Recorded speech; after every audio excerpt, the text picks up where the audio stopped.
This podcast is sponsored by nobody. Hey dudes, welcome to Splat from the Past, the only 80s themed horror and sci-fi show where things can get totally radical. Now today I will be welcoming Shannon Sedwick. Shannon was the stripper in the Coen Brothers' very first movie, which was a friggin' masterpiece, Blood Simple, celebrating its 40th anniversary. You don't see her face or her body, but you see her feet. She's wearing like Lone Ranger cowboy boots with the tassels on them in the movie. And it's going to be a great conversation today. I was looking for somebody to talk to from the movie. I remember I reached out to Deborah Newman, who was the cute blonde girl that Dan Hedaya hits on, but I never heard back from her. And I was just like, maybe I should talk to those feet. Maybe I should talk to Shannon Sedwick. Shannon is a Texas-based actress, and she's the founder of an Esther's Follies. And I'm going to find out more about that and stuff and find out, basically where she comes from.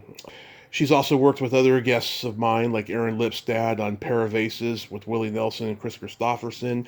She was in a horror comedy movie called Scary Movie, but not the Wayans Brothers movie. It's a low-budget early 90s silly horror comedy. And Martin Davidson's Hard Promises with Sissy Spacek and stuff like that. And it's going to be a great conversation today. And yeah, here is my interview with Shannon Sedwick.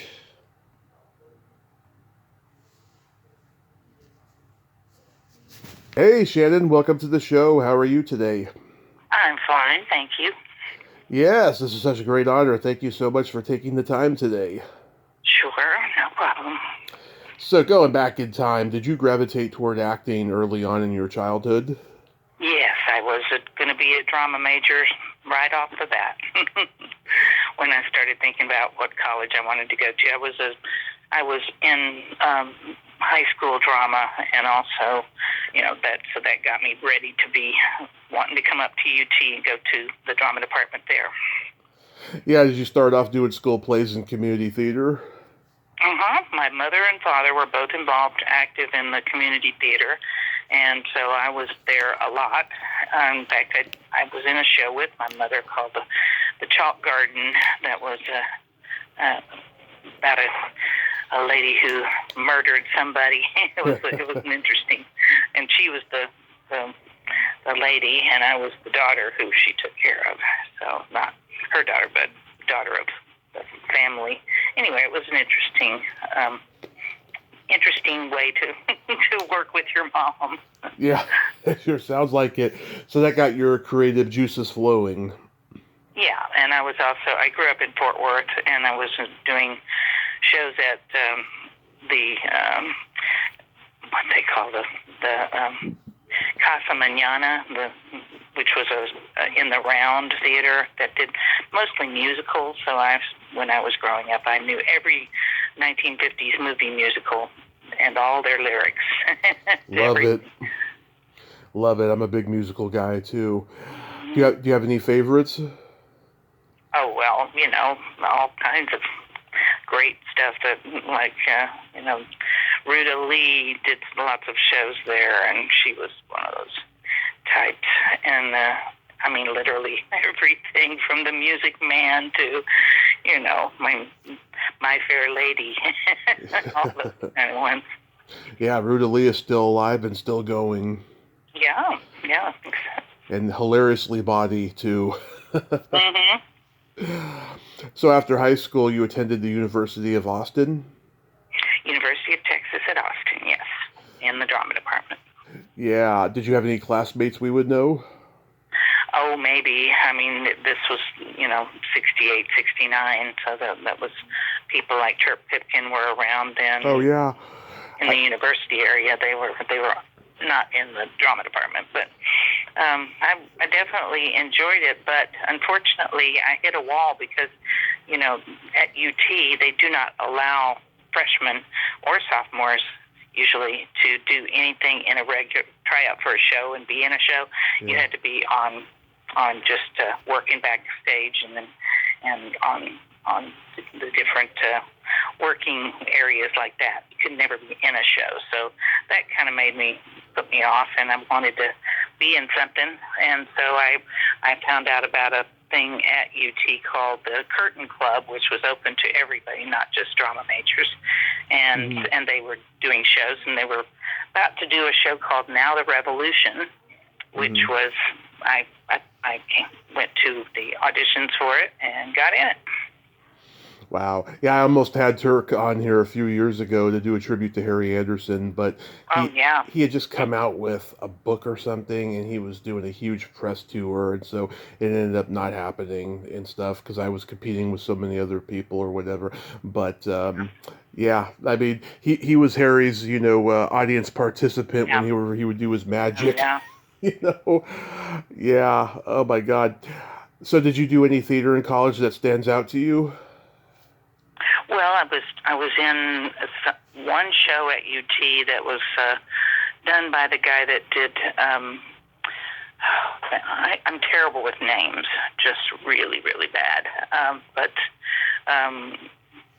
the one about the old man and I'll think of it in a minute. Anyway, I did a few musical things like that, and then when I joined the Curtain Club, that's when I just took off and did only that show. And unfortunately, that show was it got everybody in trouble because one girl took her shirt off, and therefore they threw it off campus. Yeah. So we had to then take it and go with it where we wanted to go. So we went to Houston and did it at the Alley Theater there, their old Alley Theater, the small one. And then we went, it got seen by the guys from the Shakespeare Festival Theater, Joseph Papp. Oh, yeah. Joe Papp heard about it and found out about it and invited the cast to come up and live in the building where we were performing. And so then that opened there, and they changed the name from Now the Revolution to Stomp, which is not the same Stomp as with the drumming and stuff like that, but that was the name of it, Stomp. And it did very well there in New York. I did not go because I thought it was more important to stay in school, which was me. Yeah. But I stayed here at UT, and Michael did too, my husband. We had met. He was auditioning, and he had already gotten a part in Now the Revolution, so that was our meeting up. And from that point on, we were a couple, and we were doing things on campus, showing films, a thing called Museum of Light. We showed independent films and small kind of things like that, and did very well. But then we rejoined the group of Now the Revolution when it went to Atlanta, and we were in it as it showed up there. And then just as we were deciding we wanted to leave, we had left, and the church that we were doing the show in got firebombed. So wow. There was all kinds of excitement going on with that show. Yeah, that is crazy. Did you do improv in college? No, I never was an improver. When we started to do Esther's, we were in the theatrical mode of scripts, so we had a group that we had done Now the Revolution. There was another group that had done a show that was like a Shakespeare improv-y sort of thing, but at Shakespeare at Winedale, and they joined us. And then there was another group that had done some bicentennial satire in 1976, and so they joined us.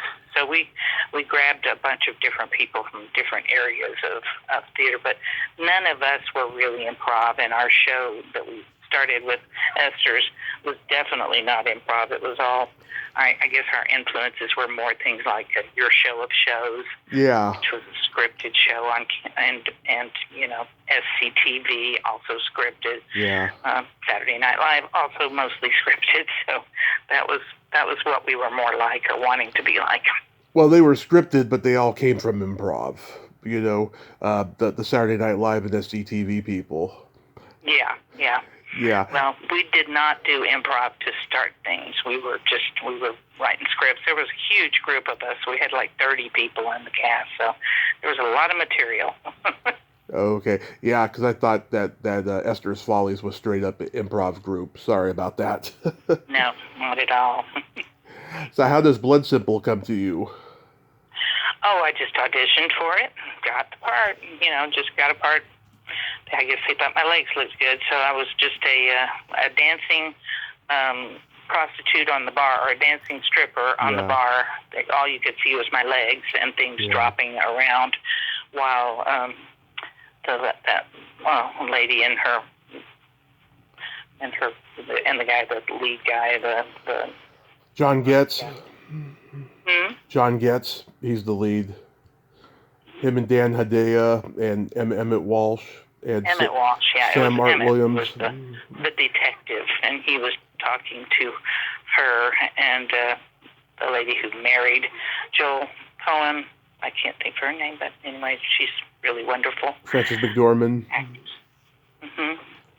Yeah, so they were in that scene, and I got lucky because I just got to stand up on the bar, and they were doing all this smoky bar atmosphere that was mainly smudge pots, in people's faces. So everybody else was coughing and dealing with that, and I was up above it all. Yeah, we only get to see your feet. You're wearing these like Lone Ranger boots with the tassels on them. Right. That was fun. And I made $25, by the way, and my name was huge in the, that's really what I got, basically. My name in huge letters, big font. Yeah, I mean, God, these guys, they had not made anything yet. They were just plucked out of obscurity. They were hanging out with Sam Raimi, who was already established at that point with The Evil Dead. But you must have saw that they were these geniuses. Oh, yeah. Well, and plus, it was kind of interesting that we were in a part right then where Esther's was pretty, we just were hand to mouth, basically, and Michael and I were living in our dressing rooms and stuff like that. We had a guy who was, if you have seen that movie, and you should go back and see it again, and the little old guy that looks like a circus clown who's sitting in his bed when Emmett Walsh comes up, that's above the Pecan Street Cafe. That's the upstairs of that, and he was the one who was an ex-circus clown that we allowed to stay. He was homeless. We allowed him to sleep underneath the stage at Esther's, which turns out to be the way that our theater burned down in the middle of our life there. He was smoking a cigarette and just kind of probably tossed it. Anyway, he didn't get killed or anything, but it burned down our theater. Oh, wow. That's crazy. When you saw the movie put together, what did you think? Oh, I thought it was great. I loved it. It's a good first. I feel very proud to be in that movie, even though I had no lines. Well, Emmett Walsh, he should have gotten an Oscar nomination. I think it's the best role he ever played. And he kind of did a reprisal of it in Raising Arizona, playing Nicolas Cage's boss. Yeah, he's telling the same kind of obnoxious jokes and snorting when he laughs. He was brilliant in everything he ever did. Sam Art Williams, he passed away earlier this year. I just found out. He was so good in it. I think Samuel L. Jackson could have played that part if he had been in the right place at the right time. They're very similar. Right. Yeah, they're very similar in the way they get angry. And I love the scene where Deborah Newman is the girl at the bar, and Dan Hedaya's hitting on her, and Williams says that they're together. And after Hedaya walks away, she says to him, "Thanks," and he's like, "My pleasure. What's your last name again?" That's a typical Coen Brothers like moment. Yeah. Yeah, I can see where Tarantino gets a little bit of that influence too, with that kind of subtle humor of dryness. Frances McDormand is so talented and so beautiful. Oh man, I just wish I had known when I was there that I could have met her, and we just kind of stayed away from the big guys. But yeah, she was fantastic in that movie and every movie that she's done. Yeah, the scene where she's having that nightmare that she's having the confrontation with Dan Hedaya, and he drops to his knees and he throws up blood. It looks like tomato juice. It's so cheap looking. Probably was, yeah. Yeah, that's so brilliant. And of course, there's the scene where he's trying to like strangle her, and you see the soles of her beautiful feet. I'm sure that was also a Tarantino influence. Well, you know a lot more about it than I do, that's for sure. Yeah. Anyway, that was the only big time movie that I made in the area. But I always tried out for everything, so that was the day. Yeah, did you go to like a rap party or a screening for it? I don't remember doing that, no, because we were working every weekend by that time. We were doing shows every weekend, so I was always involved in we were rehearsing and then putting it on. Yeah. I mean, God, even at this point, you're probably still shocked at how far the Coen brothers have come since this. Sure, definitely, but they should have, because they were really smart and they got to know people. So yeah, I'm just very happy that they still have a place in their heart for Austin. I heard they're going to be making a new movie soon. They've been doing solo movies the last few years. I don't know if that's a pandemic thing or not, but I thought it was bizarre. I was like, what? They're making solo movies? Oh well, why not? If you can get green lighted, why not? Yeah. So let's see. You worked with another guest of mine, Aaron Lipstad, on Pair of Aces. Anything stand out about that? No, not really. It was just there. It was just one of those. I think I was a waitress, and I can't remember. Was it the Willie Nelson one? Yeah, and Chris Christopherson, who just passed away. Right. Well, he and Willie were I was in one tiny scene at that. And then I've been making $1.43 a year since then. My big money that I get in residuals from that film. Yeah, Chris, he went to San Mateo High School, which is where I went to high school. He moved to San Mateo, California when he was like 16 and finished off high school there.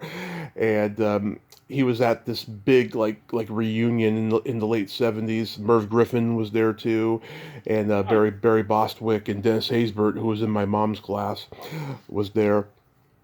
Also, another guest of mine was in this, Sonny Davis. Do you know him? Oh, very well, yeah. Mm-hmm. Yeah, the Uranium Savages. He started out. They're good friends of ours. We were the same era, basically.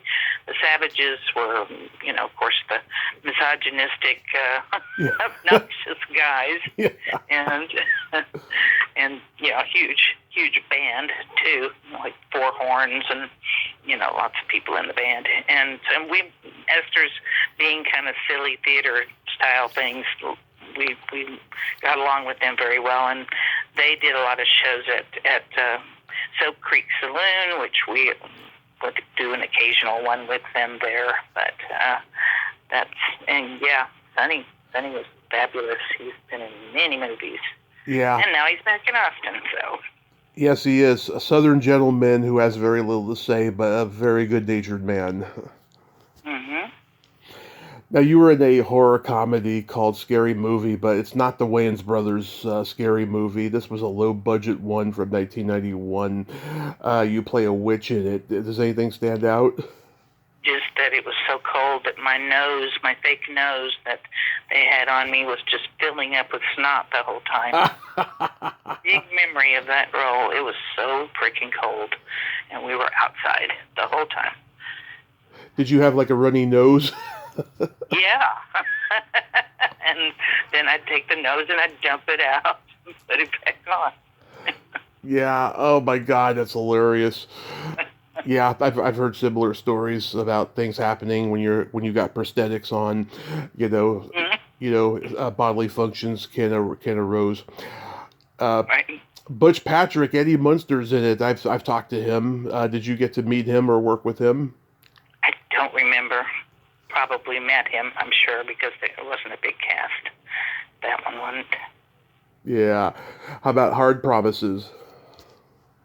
Well, that one was another, just basic make enough to, the Austin acting group is very, very small, and so we'd see each other at every audition. So, I mean, during those days, you just did what you could to try to get in anything that made you $5, 10, or 25. That was just kind of the way it was. Martin Davidson, who had made The Lords of Flatbush and Eddie and the Cruisers, made it. He's an underrated genius, I feel. That's neat. Sissy Spacek, love her. Oh my God. Oh gosh, yes. This quirky-looking, freckle-faced, blonde Southern girl, just so talented. She's really defied. Her family too, with her uncle. Did she go out and stay with him when she went out to L.A.? Oh yeah, and Rip Torn's her cousin. Yeah, right. That's what I mean. Yeah. Yeah, she's just adorable. She's really defied the odds. William Peterson, of course, is in it. Everyone knows him from Platoon, and he was Hannibal Lecter the first time before Anthony Hopkins in Manhunter. Mm-hmm. You did a martial arts movie called A Fight for Honor. So you're basically mostly film related, or film. Film and television is like my expertise. Mm-hmm. Yeah. And I talk about other things too, Have you ever been to Austin? I have never been to Austin. I wouldn't mind going there to visit. I know people who are out there. Yeah. Well, if you can and you are able to, then you should definitely let me know and come see the show for sure. Of course. And our mutual friend Bill Johnson was in that, A Fight for Honor. Yeah, Bill was in. Of course, he gets to all those kind of big events where they're still talking about the Chainsaw Massacre, and he makes money off of that. Yeah, signing pictures and things. Texas Chainsaw Massacre 2. Yeah, he's a character. American Detective. Was Bill in that? No, you were in that. You played Johnny Mars's mom. Oh God, I don't even know what my filmography is because I just don't have that many that I did. I just did such tiny little parts and everything, but it definitely got me involved in the entertainment world and the people that do things here in town. We just wish that Ann Richards been able to stay in the governor's office for one more season, and then we might have actually had a decent film world live here, but when the Republicans took over, they decided that it wasn't making enough for Texas, so they passed on that. That was a big mistake. Then Atlanta sort of took over that world. Yeah. Atlanta is like the huge tax break capital now for Hollywood movies. I remember a time when it still kind of is, but not as much, Canada. Yeah, right. Canada was huge. Like when the strike happened in '88 in Hollywood, everyone was going up to Canada to do productions to avoid, getting in trouble shooting in LA during the strike. Right. Yeah. Well, I know that when that really incredible guy who started his own place down in Atlanta, the black guy that does female parts as well as, anyway, now he's a producer. So tell me, how did Esther's Follies come about? Well, my husband and I were wanting to stay in Austin. We were here for school, and we decided neither one of us wanted to continue in what we were both majoring in. He was doing architecture, and he was sick of that, and I did not want to be a drama major anymore, so I wanted to start a theater. So we were looking for a place where we could open a restaurant / and have a stage that we could perform on, too. So we ran into this place called Liberty Lunch that was an outdoor kind of space that had been there for 100 years. It was an old, what you call those, a lumber mill. So there were all the places where the lumber was stored, and then there was a big space in the back that was the gluing room. The floor was covered in glue, and so we used that as our stage, and we did we had just come back from New Orleans, and we decided that we would make a New Orleans style restaurant, because there wasn't anything in Austin at the time.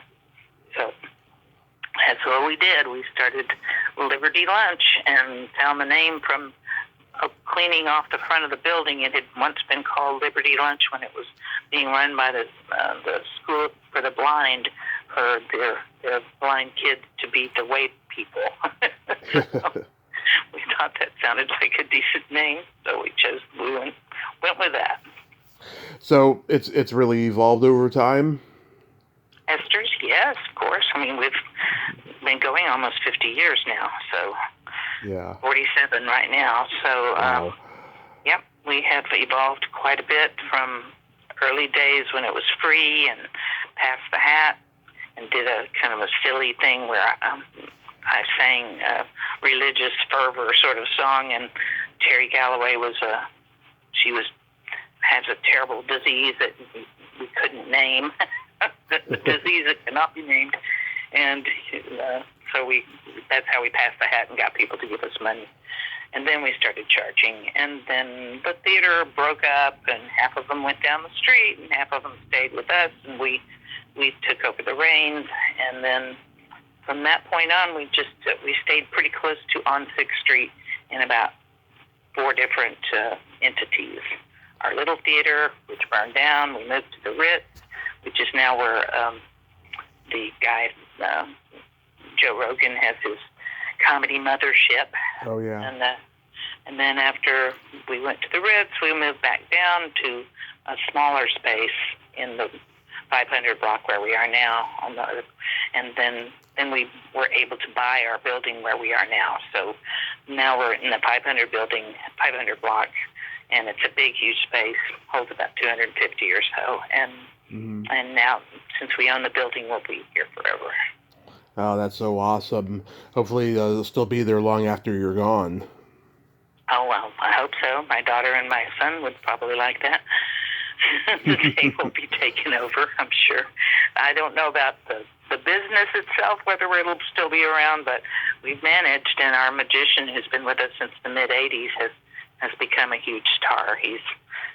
Ray Anderson is involved a lot with the Magic Castle out there, and they gave him a big award the other day, and he had to go down and accept it, and it got to be all of the LA and the magician magic world has been coming down to make their sabbatical to check it out, see how he does his thing, because it's very unusual for magic anyway to have 360-degree got to sightlines to deal with, because people are outside. I don't know if have you heard of what our theater looks like? We have a big window onto the street, and the street is 6th Street, which is a lively entertainment district, basically. So people are walking by in the window constantly, and we utilize that.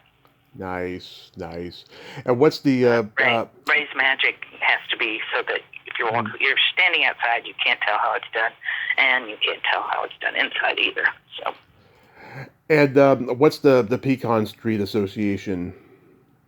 What is Pecan Street Association? It is Pecan Street is the name of the street, which is every street in Austin was named after trees, and so it is also known as AKA 6th Street, because it goes from 1st Street, then there's 6th, and then it goes, as you get away from the river, it's different numbers now, but Pecan Street was the name of the street because it was named after the pecan trees, which are the pecan is the state nut too. Yeah. So do you have anything upcoming you like to mention? Well, we're doing working on Christmas show material, obviously going crazy trying to work on things to do with the new political world, the old political world coming back. Yeah. So we were not expecting that. We already had hired a lady to be our Kamala, and now we're not going to use her because there's no reason to. Yeah. Oh my God, it's the scariest time in my lifetime that I've seen. I just pray to God that I'm not going to lose my life over this. I'll tell you. But we shall You're see. not transgender. I hope so. You at least will have a bathroom to go in. Oh, no, I'm not. Oh, Shannon, thank you so much for coming on today. Sure. I love your southern hospitality, and No problem, and I definitely offer to come down and see the show, and let us show you what 6th Street looks like too. yes, and you have yourself a happy holiday season, and be safe out there. All right, thank you so much. Thank you. Bye-bye. Bye. Well, there you have it. Shannon Sedwick, ain't she a sweetheart? Oh my God. I mean, wow, she's really keeping Texas in check with performance, and I'm so glad that she's doing it. And yeah, I hope long after she's gone, that theater will remain and that whole group will remain. That's so friggin' awesome that she's carved out a legacy. I'm so happy, and I'm glad we got to talk a little bit about Blood Simple there and the other stuff that she's done. Great lady. Well, until next time, this is Tommy Throwback Kovac saying there's no shame in living in the past because the present sucks. Later, dudes.